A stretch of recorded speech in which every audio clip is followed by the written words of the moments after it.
नमस्कार दोस्तों, आप लोगों का मेरे चैनल पे स्वागत है। आशा करता हूँ कि सब लोग अच्छे होंगे। तो आज मैं पिछले लेक्चर में आप लोगों को यूनियन गवर्नमेंट से रिलेटेड चीज़ें बताया था, तो आशा करता हूँ कि वो लेक्चर आप लोगों को पसंद आया होगा। और जो लोग कृपया चैनल पे नए हैं वो चैनल को लाइक सब्सक्राइब करते रहें। तो आज मैं कुछ एडवांस और मेटा एडवांस लेवल में आप लोगों को डील करूँगा। तो आज मैं आप लोगों को कोऑपरेटिव फेडरलिज्म के बारे में बात करूंगा। तो कोऑपरेटिव फेडरलिज्म का मतलब ये होता है कि सेंटर और स्टेट जब मिलकर कोई नीति बनाए, चाहे वो हेल्थ से रिलेटेड हो, चाहे इंफ्रास्ट्रक्चर से रिलेटेड हो, चाहे सैनिटेशन से रिलेटेड हो, चाहे सोशल चेंज या कोई स्कीम हो, कोई नीति हो, कोई पॉलिसी हो। तो जब कोऑपरेशन के जरिए, कोऑर्डिनेशन के जरिए, पीस के जरिए, पार्टनरशिप के जरिए, बेहतर ट्रांसपेरेंसी और अकाउंटेबिलिटी के साथ सेंटर और स्टेट फ्रेंड की तरह, दोस्त की तरह मिलकर अपने जो राज्य है या सेंट्रल है उसका विकास करते हैं, पॉलिसी का ट्रांसफॉर्मेशन करते हैं मैक्सिमम लोगों को, ताकि जस्टिस मिल सके, सोशल चेंज आ सके। तो वही कोऑपरेटिव फेडरलिज्म है, जहाँ ये है कि अगर आप सेंट्रल अगर को परेशानी हो रहा है तो स्टेट सपोर्ट करे, अगर स्टेट को परेशानी हो रही तो सेंट्रल सपोर्ट करे। तो चाहे वो टैक्स से रिलेटेड मामले का बंटवारा हो या कोई नीति बनानी हो, health, education, sanitation, digital governance बेहतर, जिससे ट्रांसपेरेंसी, अकाउंटेबिलिटी लाई जा सके।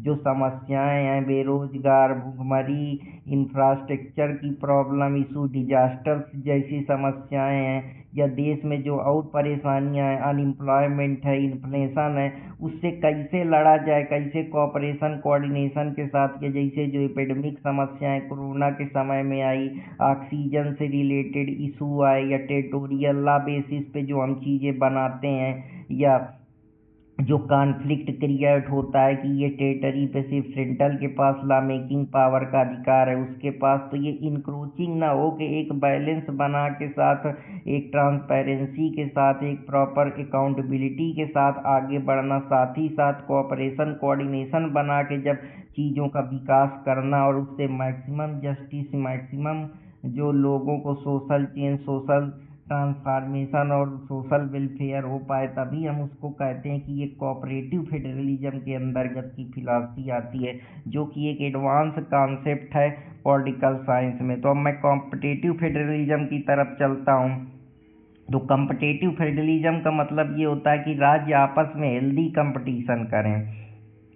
कंपटीशन जरूरी है लेकिन हेल्दी तरीके से, ये नहीं कि हमको किसी को नीचे गिराना है, स्टेट अपनी मनमानी तरीके से चल रही है, वहाँ रीजनल पार्टी की सरकार है तो स्टेट के जो डायरेक्शन है, ऑब्लिगेशन है, उनको ना मानना। तो वही है कि राज्य एक हेल्दी कंपटीशन करे, जो एक राज्य है वो दूसरे राज्य, अगर वो ट्रांसपेरेंसी में अच्छा है, या वो वहाँ लॉ एंड ऑर्डर बेहतरीन है, वहाँ करप्शन कम है, वहाँ सैनिटेशन का बेहतर है, वो एजुकेशन में बेहतर परफॉर्म कर रहा है, वो हेल्थ में बेहतर परफॉर्म कर रहा है, वो कोई जो सोशल ट्रांसफॉर्मेशन है, सोशल चेंज है, सोशल डेवलपमेंट है, रूरल डेवलपमेंट में कोई बेहतर कर रहा है, या कोई और ट्रांसपेरेंसी वहाँ की बेहतर है, या जो टेक्नोलॉजी में कोई एडवांस तरीके से कोई नए मॉडल का यूज कर रहा है, या जो है डेमोक्रेसी में कोई अच्छा है, कोई गुड गवर्नेंस में अच्छा है, तो वो हेल्दी compete करें, जिससे जो है वो एक ट्रांसपेरेंसी बनी जा सके,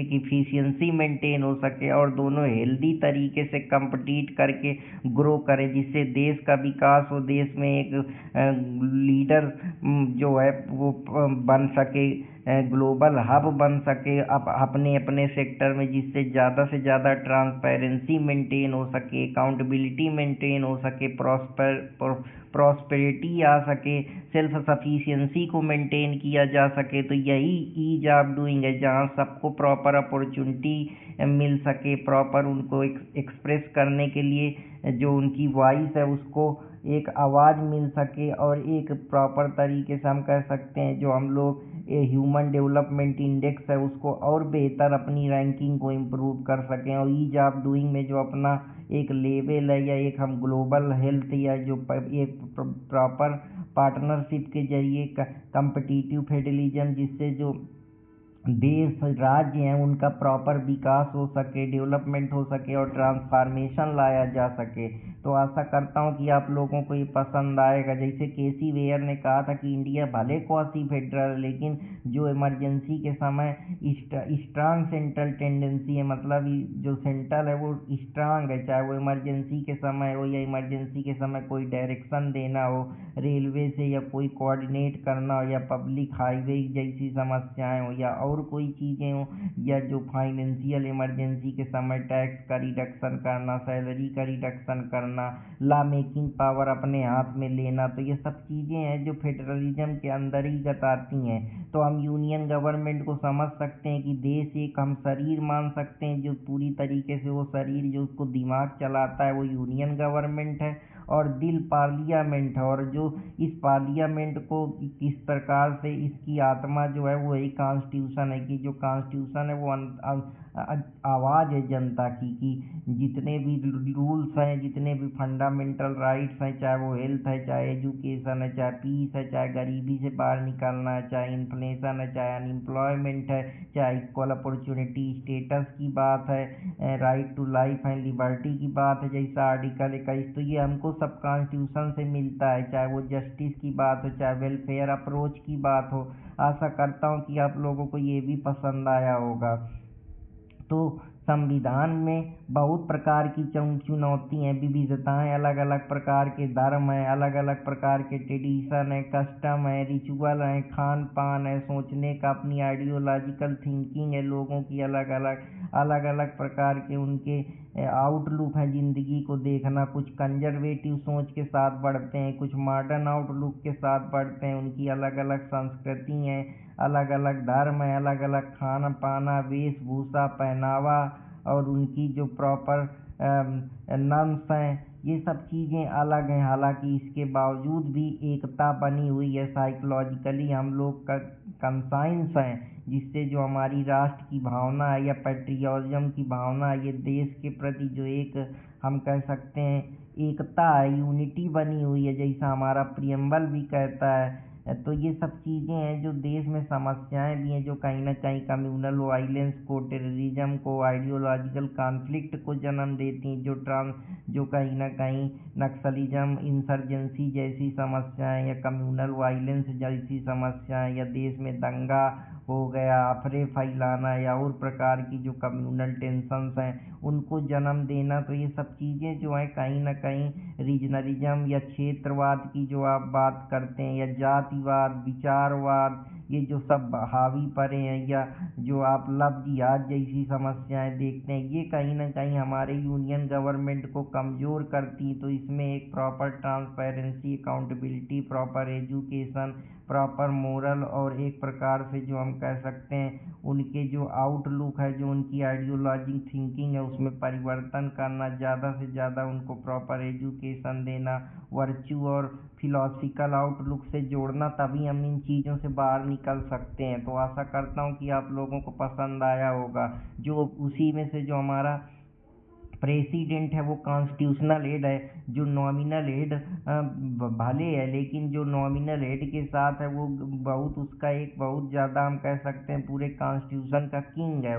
जैसे घर में एक बड़ा नागरिक होता है, जैसे मान लो बाबा हैं, तो बाबा सबसे बड़े हैं, वो एक गार्जियन की तरीके हैं, तो बस वो प्रेसिडेंट गार्जियन ही की तरह जो पूरे, इसीलिए जो प्रेसिडेंट होता है वो देश का पहला नागरिक होता है, क्योंकि वो पूरी इंडिया को रिप्रेजेंट कर रहा होता है। वो जो भी बाउंड होते हैं एड एंड एडवाइस के द्वारा, आर्टिकल 74 में बाउंड होता है, जो भी एड एंड एडवाइस जो काउंसिल ऑफ मिनिस्टर देते हैं, और वो मोरल अथॉरिटी के तरीके की जब क्राइसिस होती है, इमरजेंसी आती है, या जो भी समस्याएं होती हैं उनसे कैसे डील करना है, या जो भी देश में इमरजेंसी आ जाती है, या जो भी देश में कोई मोरल अथॉरिटी है उसको जब समस्या क्रिएट होती है, तो वो एक मोरालिटी के तौर पे उसकी एक नैतिक जिम्मेदारी है कि उस सिचुएशन को किस प्रकार से फेस करना है। तो यही चीज़ें हैं, जैसे कहीं पे मान लीजिए उसके पास ये भी डिस्क्रिएशन पावर होती है कि अगर मेजोरिटी में नहीं है तो वो पीएम को अपॉइंट कर सकता है, तो कॉन्स्टिट्यूशनल डिस्क्रिएशन भी रखता है। सिचुएशन के बेसिस पे कैसे रिएक्ट करना है, मान लो जब डाउट हो मेजोरिटी पे, तो वो अपना डिसीजन दे सकता है। मोरल डिस्क्रिशन उसके पास है कि वो इमरजेंसी को डिले भी कर सकता है, उसके पास ये भी रिकमेंडेशन है।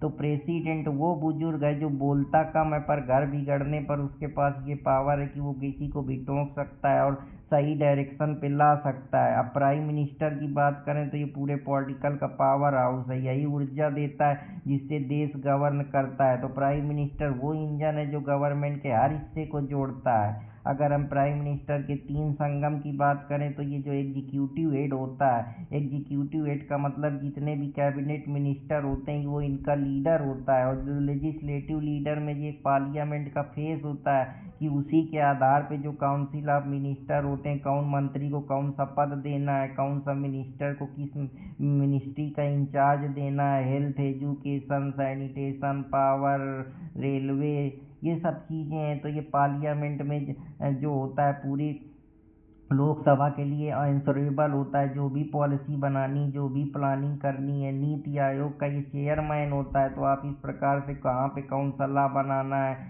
जैसे अभी सीआरपीसी के जो चीज़ें हटाई गई लीडर में, अभी जो ये बिल आया ऑनलाइन गेमिंग वाला, इसमें सबकी जो सहमति है, कोई भी चीज़ है, कहाँ पे बजट पास करना है, सब पे जो अधिकतर चीज़ें होती हैं ये प्रेसिडेंट ही इनको, अरे प्राइम मिनिस्टर ही जो होता है इनका सबका लीडर होता है। वही पॉलिटिकल हेड होता है, पार्टी का बॉस होता है कि पार्टी में किसको रखना है, किसको मिनिस्टर बनाना है, किसको हटाना है, कौन सा नया आदमी है, किसको कहाँ से टिकट देना है। ये सब चीज़ें होती हैं पार्टी में, जो जाके वहाँ सांसद में जो है अपोजिशन के जो क्वेश्चन है उनको उनका जवाब देना, देश में क्या चल रहा है, क्या नई नई पॉलिसियाँ आई हैं, क्या नए नए जो हम है वर्क कर रहे हैं, कौन कौन सी स्कीम ला रहे हैं, कहाँ कहाँ से किस प्रकार की चीज़ें होती हैं। तो वो एक प्रकार से सब चीज़ें जो होती हैं वो पब्लिक को तक पहुंचाना या पब्लिक को बताना, जैसे मन की बात, ये सब चीज़ें हैं। तो आशा करता हूँ कि आप लोगों को ये पसंद आया होगा। कहीं ना कहीं पार्टी को इनडायरेक्टली या डायरेक्टली तौर पे मजबूती देता है। एक प्रकार से ये पब्लिक कॉन्फिडेंस को मेंटेन करता है, जिसमें SR Bommai versus union of India का केस है जो ये बताता है कि प्रेसिडेंट जो है वो अगर अपने पावर का मिसयूज करता है तो वो उसके मिसयूज पावर को चेक किया जा सकता है। जुडिशरी उस पर इंटरफेयर कर सकती है। प्रेसिडेंट एक्सेसिव और आर्बिट्रेरी तरीके से कोई भी वर्क नहीं कर सकता या इमरजेंसी नहीं लगा सकता है।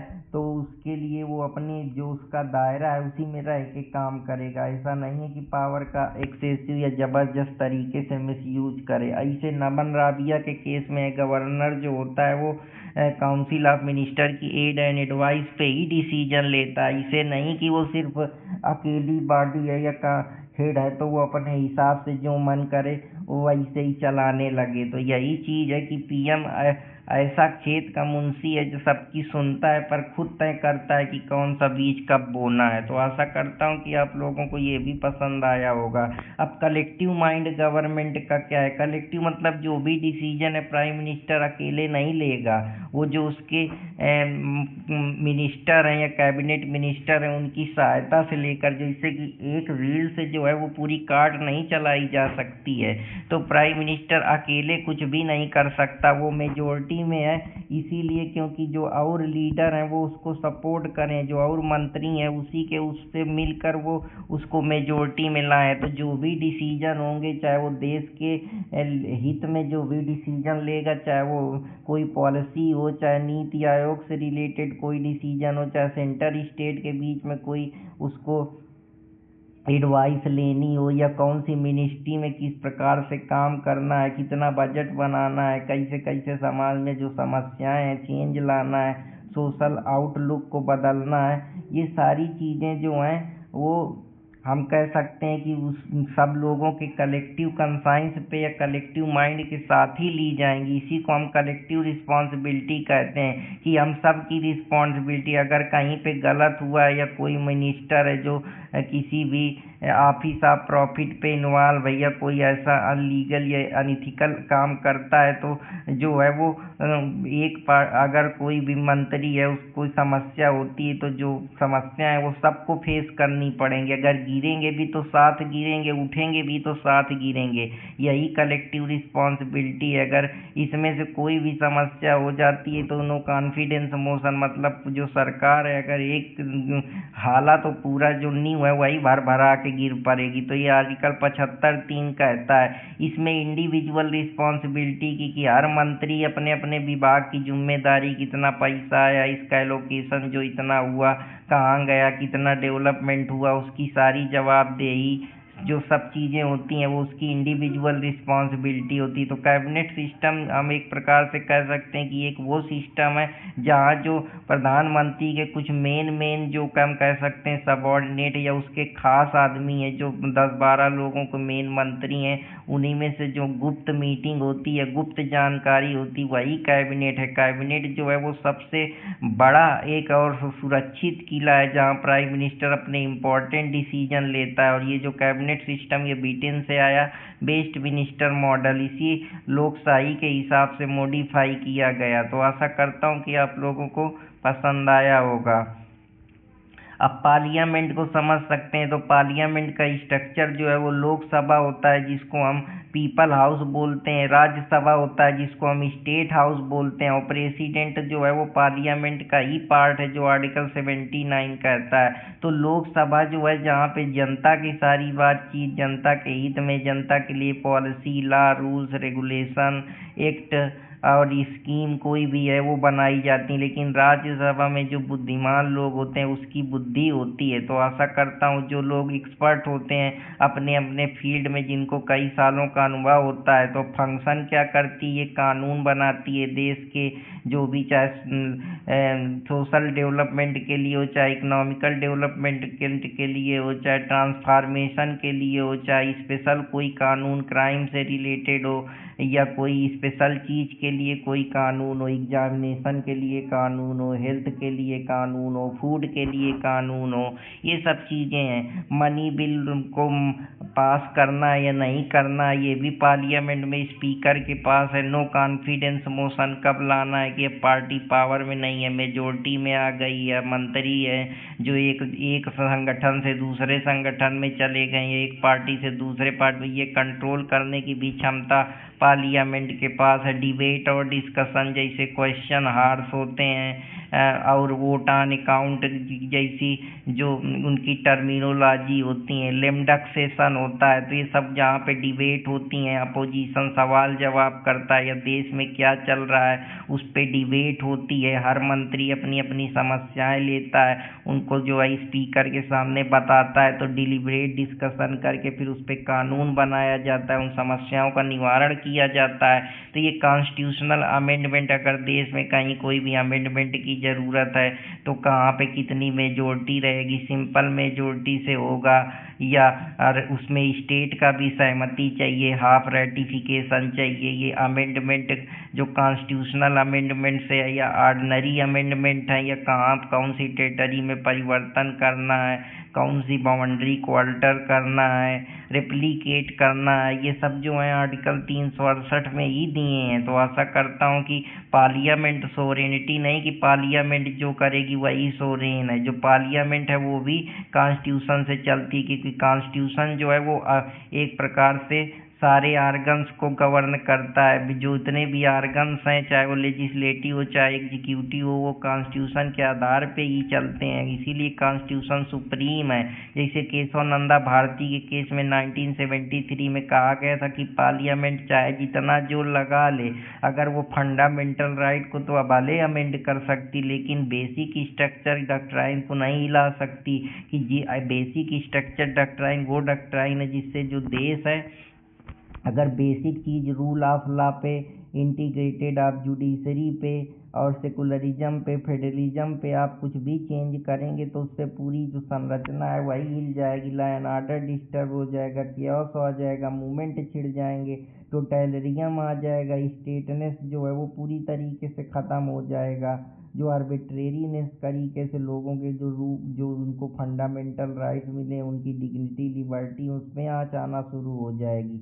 ऐसे इंदिरा गांधी राजनारायण का केस है 1975 में, आज जिसमें ये कहा गया कि जुडिशरी की जो सुप्रीमेसी है पॉलिटिकल कन्वीनियंस के ऊपर है, अगर कहीं भी कोई पॉलिटिकल जो है मिसमैनेजमेंट हो रहा है या कोई भी जो रूल है लॉ है उसका वायलेशन हो रहा है या आर्बिट्रेरी तरीके से पेश आ रहा है या जानबूझ के इलेक्शन में कोई फ्रॉड हो रहा है या मिसमैनेजमेंट हो रहा है, जैसे कि मनी या मसल पावर का यूज हो रहा है, तो जुडिशरी उस पर इंटरफेयर कर सकती है। जुडिशरी के पास रिव्यू करने का अधिकार है, उसको चेक करने का अधिकार है, ये जुडिशरी की सुप्रीमेसी है। तो आशा करता हूँ कि आप लोगों को ये भी पसंद आया होगा। तो अब चलते हैं कि वो सांसद वही अखाड़ा है जहाँ तर्क भी चलता है और ताली भी, तो ये सांसद से ही सब चीज़ें जो होती हैं हमारे देश की गवर्न होती हैं। तो आशा करता हूँ कि आप लोगों को ये भी पसंद आया होगा। मनी बिल के बारे में मैंने बता ही दिया है, आर्टिकल 110 में दिया है। मनी बिल वही है जिसमें स्पीकर बोलता है कि यहाँ मर्जी सिर्फ मेरी ही चलेगी, राज्यसभा के पास सिर्फ ये है कि यहाँ वो सलाह दे सकती है, 14 दिन में उसको पास कर सकती है, दूसरे हाउस में जाएगा, लेकिन जो वीटो है उसके पास पावर नहीं है कि वो अपने हिसाब से उसको मैनेज कर ले, इसीलिए इसको कहा गया है कि आशा करता हूँ कि आप लोगों को ये पसंद आएगा। तो अब चलते हैं ज्वाइंट सेशन के बारे में। तो ज्वाइंट सेशन ये होता है जो आर्टिकल 108 में दिया है हमारे कॉन्स्टिट्यूशन में, जहाँ दोनों सदन डेडलॉक में होते हैं तब प्रेसिडेंट बुलाता है। प्रेसिडेंट को लगता है अभी उनमें गतिरोध होता है, दोनों सदन जो होते हैं वो आपस में डेडलॉक में चले जाते हैं, तो प्रेसिडेंट बुलाता है। इसके बाद जो स्पीकर होता है वो प्रिसाइड करता है और फिर जो है वो ज्वाइंट सेशन जो है प्रेसिडेंट के द्वारा कंडक्ट होता है। इसके कुछ एग्जाम्पल हैं, जैसे डाउरी प्रोविएशन एक्ट 1961 है, इसमें जो है ज्वाइंट सेशन के जरिए इस एक्ट को लाया गया। तो अब हम लोग जुडिशरी के बारे में समझते हैं, जो यूनियन का ही एक पार्ट है। अगर यूनियन गवर्नमेंट कोई कानून बनाती है, अगर सिटीजन के या इंडिविजुअल में कोई जो है कोई टसल होता है या कोई और आर्गन के साथ टसल होता है, जैसे जुडिशरी एग्जीक्यूटिव का टसल हो जाए या एग्जीक्यूटिव और लेजिस्लेचर का टसल हो जाए, तो इन सारी जो लड़ाइयाँ हैं, जो इंडिविजुअल की फ्रीडम है या उनके राइट्स हैं या जस्टिस है, उसी का काम, न्याय का काम देना कि अगर कहीं भी दंगा फसाद हो रहा है, सिस्टम में कोई भी परेशानी है या जो सरकार है वो डेमोक्रेटिक वे से नहीं चल रही है, अथॉरिटेटिव तरीके से चल रही है, आर्बिट्रेरी तरीके से चल रही है या अपने पावर का ओवर एक्सेसिवनेस कर रही, तो उस पर ब्रेक लगा देता है कि बस तुम्हारी क्षमता यहीं तक है, इसके आगे तुम नहीं बढ़ सकते हो, अगर इसके आगे बढ़ोगे तो तुम्हारे सारे पावर ख़त्म और मैं यहाँ का बॉस बन जाऊँगा। तो बस ऐसा ही सुप्रीम कोर्ट का, इसीलिए कॉन्स्टिट्यूशन को गार्जियन की तरीके है कि कॉन्स्टिट्यूशन में कोई भी समस्या होती है, कॉन्स्टिट्यूशन का कोई भी प्रोविजन सही है कि नहीं सही है, तो ये गार्जियन है, टोक देता है, ये कॉन्स्टिट्यूशन को एक पवित्र रखता है, जिससे वो लिविंग ऑर्गेनिज्म जो है वो लगातार फलता फूलता रहे, और उसकी देख रेख करना का काम ही सुप्रीम कोर्ट का है। तो आशा करता हूँ कि आप लोगों को ये भी पसंद आया होगा।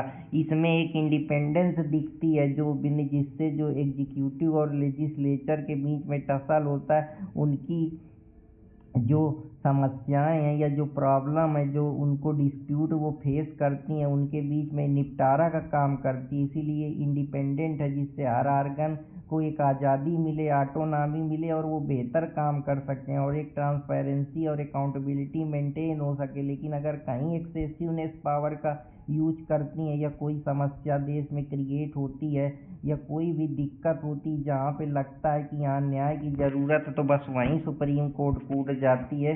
आर्टिकल 124 से 147 में इसके बारे में बात की गई है। यही जुडिशियल रिव्यू का पावर है कि जुडिशरी हर चीज़ पे रिव्यू कर सकती है, देश में कोई भी, चाहे education, health, infrastructure, environment related समस्या हो, इंडिविजुअल के राइट्स हो, एक्यूज के राइट हो, फेयर ट्रायल की बात हो, इन्वेस्टिगेशन प्रॉपर तरीके से हो रही है कि नहीं हो रही, बेल मिल रही है कि नहीं मिल रही है, पब्लिक राइट्स और प्राइवेट राइट को प्रोटेक्ट करना, या आर्गन्स के बीच में जो लफड़ा है एग्जीक्यूटिव और लेजिस्लेचर के बीच में उनको टसल करना, या जो फंडामेंटल राइट है और स्टेट का एक्सेसिव पावर है उसको कर्टेल करने के लिए जुडिशल रिव्यू है। बहुत प्रकार के इसमें केस हैं। रुदल शाह का केस है, इसके बाद विद्यावती वर्सेस राजस्थान का केस है, और इसमें नीलावती बहेरा का केस है, DK बसु का केस है। ये सब कहीं ना कहीं जो केस हैं ये जुडिशल रिव्यू को ही इनडायरेक्टली जो है वो सपोर्ट करते हैं।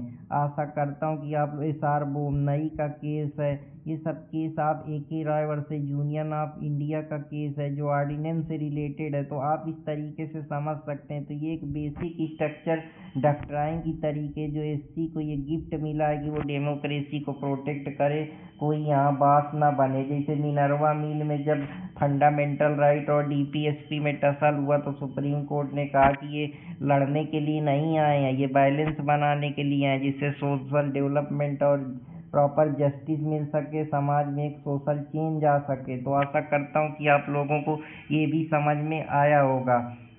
तो अब हम लोग चलते हैं कुछ और इम्पोर्टेंट कॉन्सेप्ट की तरफ। अब मैं आप लोगों को इनविजिबल गवर्नमेंट और डीप स्टेट कंट्रोल की ये फिलॉसफी समझाता हूँ। अब ये जो है मेटा एडवांस कॉन्सेप्ट हैं, और आप तक कोशिश करता हूँ कि आप लोगों ने ये चीज़ें कभी नहीं पढ़ी होंगी। अगर नहीं पढ़ी तो अब मैं आप लोगों को ये धीरे धीरे बताता हूँ कि जैसा हमको लोकतंत्र दिखता है तो इसका आप समझिए कि ये इनविजिबल है। कुछ चीज़ें ऐसी हैं जो विजिबल नहीं है, हमारी नज़र पे आए नहीं, लेकिन फिर भी वो हमको बहुत अंदर तक दबी हुई है। स्टेट के जो पर्दे के पीछे चलती हैं, हमको लगता है कि यार देश तो सब बढ़िया ही चल रहा है। जैसे मीडिया है, कुछ भी ग्लोरिफिकेशन दिखा देता है, गोदी मीडिया की बात है, रील कल्चर का ज़माना है। कोई भी आके सरकार अपनी बड़ी बड़ी, जैसे आज़ादी का अमृत महोत्सव अभी चल रहा है, तो इसको भी समझ लेना जरूरी है। जैसे लोकतंत्र में सिर्फ सरकारें जैसा दिखती हैं वैसी है नहीं, पर्दे के पीछे उनको बड़े बड़े माफिया चला रहे हैं, क्रिमिनलाइजेशन ऑफ पॉलिटिक्स चल रहा है। तो बस ये वही कॉन्सेप्ट है जो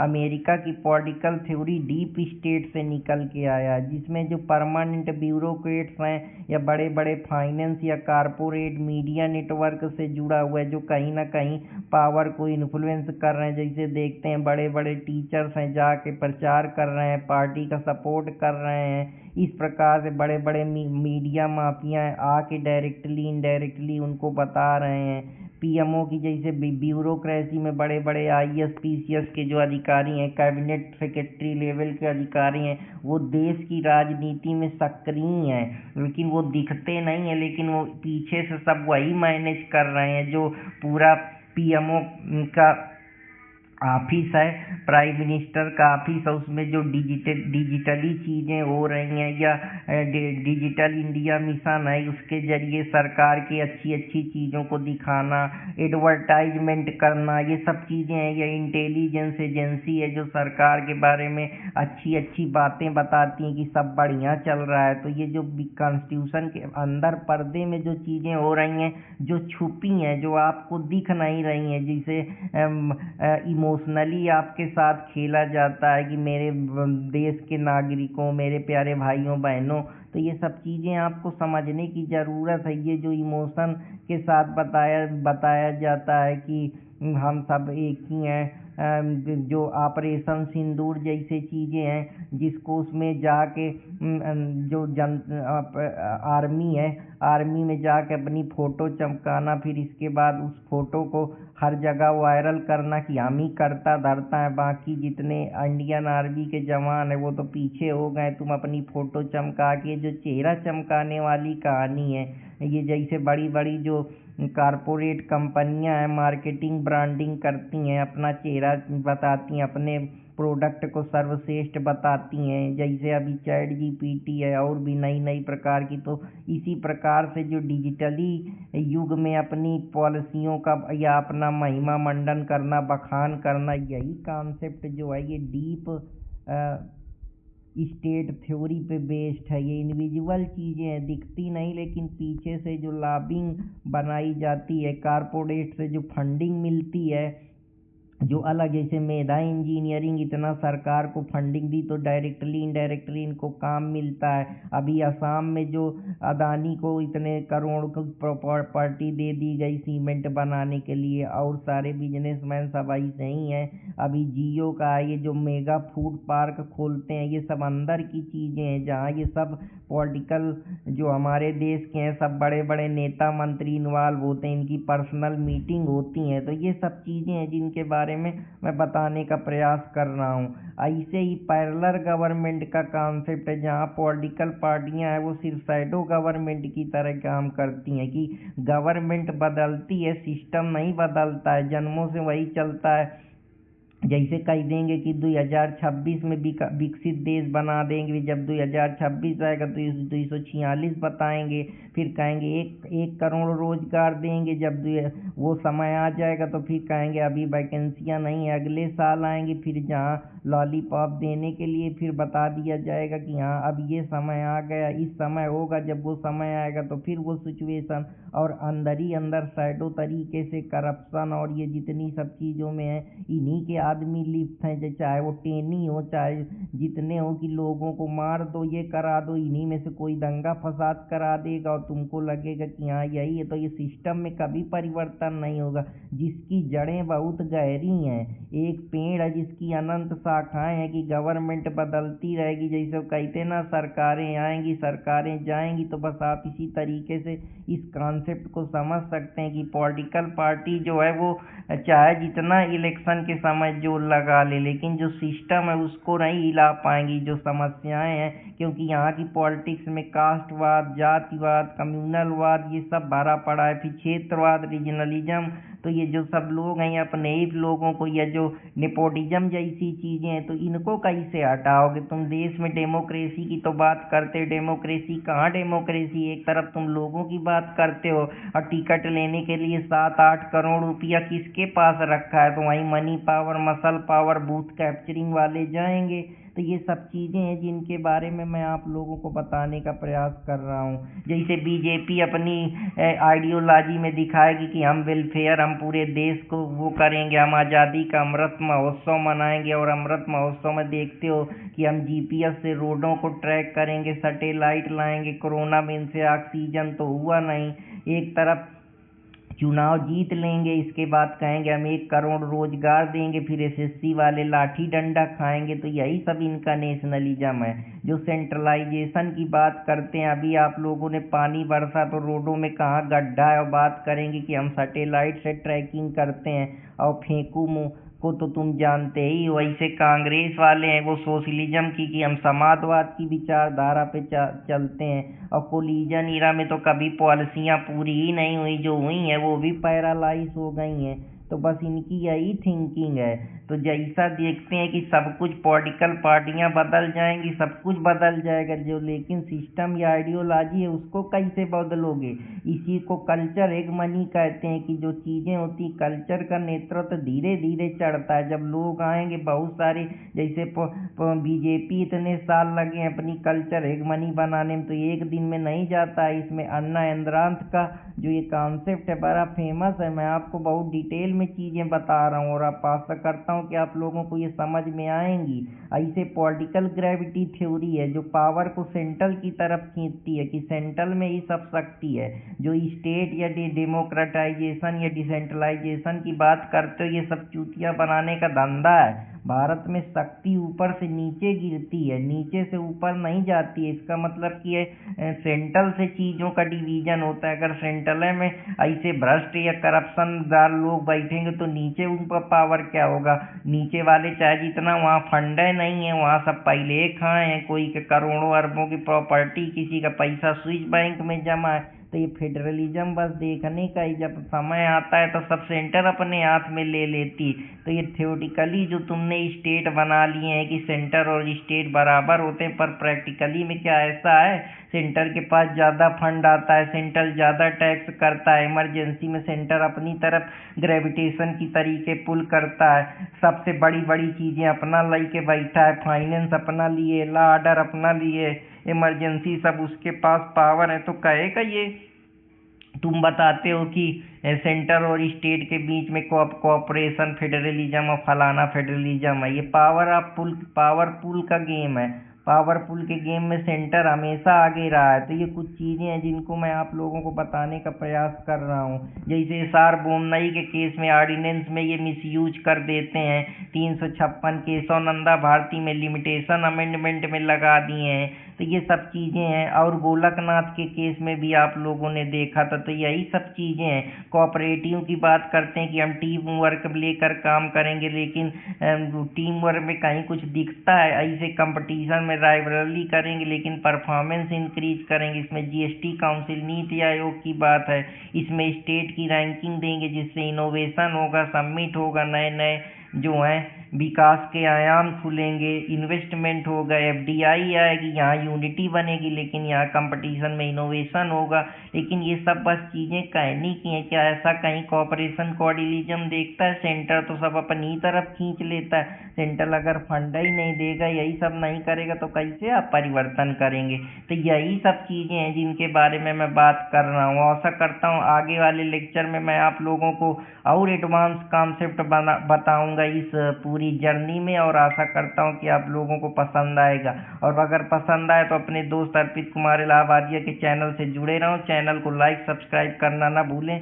तो फिर मिलूंगा कोई नए कॉन्सेप्ट के साथ। तब तक हंसते रहें, मुस्कुराते रहें, अपने दोस्त अर्पित कुमार इलाहाबादिया के साथ जुड़े रहें। जय हिंद दोस्तों, जय भारत।